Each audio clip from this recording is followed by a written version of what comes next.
Bonjour, ici c'est Claude Camilly de Paysages Reconquis mon blog. Le 22 février dernier, j'ai assisté à Paris au colloque qui s'intitule Pays, Paysans, Paysages, organisé à l'AgroParisTech à l'initiative de la Fondation René Dumont, du Musée du Vivant et du mouvement Utopia. Ce colloque était passionnant et je prendrai donc le temps de vous en parler plus en détail dans de prochaines vidéos. Aujourd'hui, je veux simplement vous lire le texte d'introduction à ce colloque, tout simplement parce qu'il pose très clairement les problèmes. Ces trois termes, pays, paysans, paysages, font référence à une actualité brûlante. De moins en moins paysanne, de plus en plus industrielle, l'agriculture française est en crise.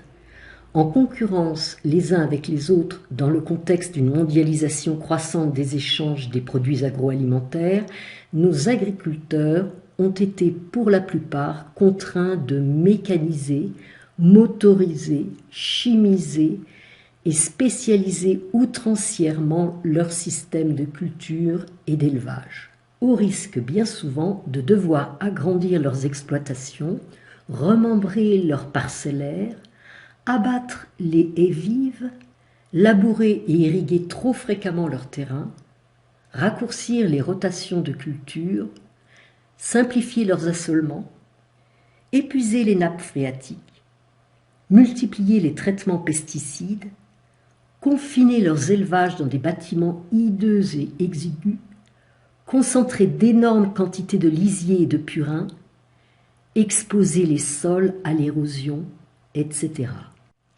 Avec malheureusement pour conséquence des paysages totalement défigurés, des bocages en disparition, une pollution croissante de l'air et des eaux, la prolifération d'algues vertes sur le littoral, l'effondrement des abeilles, des inondations plus fréquentes et dramatiques dans les vallées, etc. Faute de pouvoir rester compétitives, nombreuses ont été les familles paysannes qui ont dû quitter leur région d'origine, leur pays, et chercher tant bien que mal un autre emploi ailleurs. Au départ des paysans succède bien souvent la fermeture des magasins, des cafés-tabac, des écoles, des postes et d'autres services publics. Les pays perdent progressivement de leur attractivité et un grand nombre de nos campagnes sont en voie de désertification, tandis que les meilleures terres agricoles sont bitumées sous l'emprise d'une urbanisation souvent mal contrôlée. Nous savons pourtant qu'il serait techniquement possible de développer en France une grande diversité de systèmes de production agricole, capables à la fois de fournir des produits sains pour notre alimentation et de préserver la beauté des paysages locaux en réduisant la pollution de nos territoires ruraux et en préservant les potentialités productives de nos campagnes sur le long terme.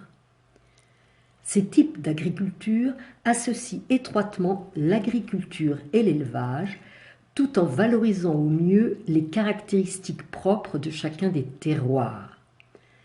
Mais ces formes d'agriculture intensément écologiques et particulièrement résilientes sont aussi très artisanales et donc exigeantes en travail, intensives en emploi.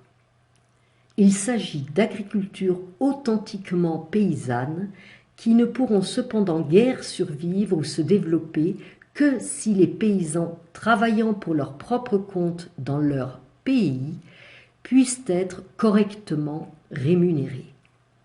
Comment les organisations de la société civile et les collectivités territoriales les plus soucieuses de sauvegarder la biodiversité et la qualité de vie dans nos campagnes, de promouvoir les emplois et le maintien d'activités diverses et conviviales en monde rural, tout en assurant une alimentation de grande qualité sanitaire et gustative dans les cantines des écoles, des collèges et des lycées, comment pourrait-elle contribuer au maintien ou à la promotion de ces formes d'agriculture paysanne les plus respectueuses des paysages?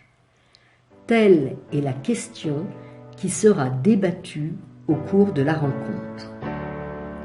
À bientôt dans une prochaine vidéo sur ce sujet.